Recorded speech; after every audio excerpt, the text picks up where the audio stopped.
कोटा के Gyansthali public school में kingdom institute of science के द्वारा स्कॉलरशिप टेस्ट का आयोजन किया गया। पिछले वर्ष की तरह इस वर्ष भी इंस्टीट्यूट के छात्र छात्राओं के लिए स्कॉलरशिप टेस्ट का आयोजन किया गया। बता दें कि इस टेस्ट में शहर से 450 बच्चों ने भाग लिया। इस टेस्ट में मैथ, फिजिक्स, केमिस्ट्री, बायोलॉजी के सवाल पूछे गए। साथ ही इंस्टीट्यूट के संचालक विवेकानंद ने बताया कि हमारी कोशिश रहती है कि गोड्डा के बच्चे जब बाहर परीक्षा देने जाएं तो उन्हें परीक्षा में बैठने की, सवालों को समझने की हर तरह की जानकारी उन्हें हो सके। साथ ही मेडिकल और आईआईटी के एग्जामों को फेस करने के लिए बच्चे पहले से तैयार हो सके। कौन सा एग्जाम है और क्या कुछ मकसद है इस एग्जाम का? जैसा कि आप देख पा रहे हैं, पीछे हमारा बैनर लगा हुआ है, kingdom institute of science scholarship program. ये किंगडम इंस्टीट्यूट ऑफ साइंस की तरफ से स्कॉलरशिप प्रोग्राम कराया जा रहा है, जिसमें बच्चों को उनके जिस हिसाब से उनका परफॉर्मेंस है उस हिसाब से उनको स्कॉलरशिप दिया जाएगा। और ये मैं इस साल गोड्डा में ये दूसरी बार करा रहा हूँ। कैसे बच्चे अपेयर करेंगे इसमें? कौन कौन से क्लास के हैं? इसमें बच्चे क्लास 11th के हैं और क्लास 12th के हैं। अच्छा, टोटल कितने बच्चे अपेयर हैं इस बार? अभी लगभग 450 स्टूडेंट्स अप्रोक्सीमेटली यहाँ पर अपेयर हुए हैं। अच्छा, सीट भी उतना ही था फिलहाल? नहीं, सीट हम लोगों ने 500 तक सोच कर रखा था। कुछ बच्चे एब्सेंट कर गए। अच्छा, बाकी 450 अभी लगभग अपेयर हुए हैं। अच्छा, तो एग्जाम को क्या कुछ स्ट्रेटेजी है, क्या कुछ दिया जाएगा एग्जाम के बाद? एग्जाम के बाद बच्चों को स्कॉलरशिप दिया जाएगा। जो भी बच्चे फर्स्ट आएंगे उनको 5000, जो सेकंड आएंगे उनको 3000 और जो थर्ड आएंगे उनको 2000। अच्छा, तो ये इस एग्जाम में कैसे कैसे बच्चे अपेयर किए हैं? मतलब आपके इंस्टीट्यूट के या ऑल ओवर गोड्डा के? नहीं, अभी तो फिलहाल हमारे इंस्टीट्यूट के सारे बच्चे हैं। और इस एग्जाम को कराने के पीछे का क्या है, मतलब क्या इंटेंशन रहता है, क्या फायदा मिलने वाला है इस एग्जाम से? इस एग्जाम का मोटिव यही है कि बच्चों को एक सही तरीके के इन्वायरमेंट के बारे में पता चले कि किस तरीके से हम एग्जाम में अपियर होते हैं। कि आप फॉर्म भरते हैं, फिर आपको रोल नंबर दिया जाता है, एडमिट कार्ड इशू किया जाता है, फिर आप उस रोल नंबर को स्कूल के बाहर आपको एक सेंटर इशू किया गया कि भाई आप यहाँ किंगडम में पढ़ रहे हैं, लेकिन जैसे आपको सेंटर दिया गया ज्ञानस्थली पब्लिक स्कूल, तो आप ज्ञानस्थली के बाहर आ रहे हैं, आपको आपका रोल नंबर का चार्ट लगा हुआ है, आप उस चार्ट में अपना रोल नंबर ढूंढते हैं, रूम नंबर ढूंढते हैं। तो बच्चे ये सब सीखते हैं कि हमको किस हिसाब से किस रूम में जाना है, फिर उस रूम नंबर में आप जाकर बैठते हैं और तरीके से जिस प्रकार एग्जाम होता है बाहर में, वो चीज़ यहाँ पर बच्चे सीख पाते हैं।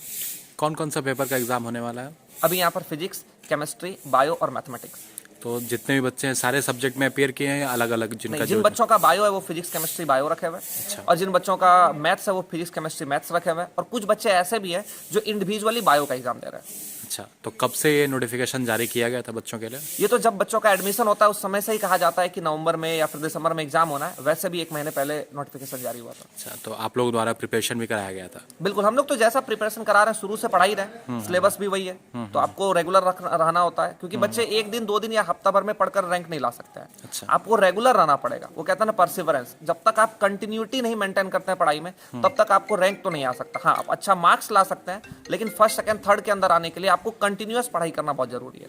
तो ये इस बार जो क्वेश्चन आने वाले हैं वो 11-12 से बेसिस रहेंगे या फिर मतलब आगे आईआईटी या मेडिकल को देखते हुए? 11th 12th देखिए, हम लोगों के मन में थोड़ा कंफ्यूजन होता है कि हम लोग 11th 12th और मेडिकल आईआईटी अलग अलग है। नहीं, जो मेडिकल की बात करते हैं proper 11th 12th NCERT based, लोग प्रॉपर बच्चों को एनसीईआरटी फॉलो कराते हैं, ताकि आप हिंदी मीडियम के हो या इंग्लिश मीडियम के, आपको अगर किसी बड़े एग्जाम को देना है, चाहे मेडिकल नीट की बात कर ले या फिर आईआईटी की बात कर ले, तो प्रॉपर वो आपसे एनसीईआरटी बेस्ड क्वेश्चन ही पूछता है। तो हम भी प्रॉपर बच्चों को एनसीईआरटी ही फॉलो करा रहे हैं और उसी के बेसिस पर हम लोग क्वेश्चन भी दे रहे हैं। गोड्डा में देखा जाता है कि ज़्यादातर बच्चे मतलब हिंदी मीडियम से होते हैं, अलग अलग जैक बोर्ड या और भी बोर्ड से आते हैं, लेकिन जो सीबीएसई बोर्ड के बच्चे होते हैं उनको इंग्लिश में ज़्यादा कठिनाइयाँ होती हैं, क्योंकि यहाँ पर उस तरह का इन्वायरमेंट या उस तरह के इंग्लिश प्रोफिशिएंसी वाले टीचर नहीं मिल पाते हैं।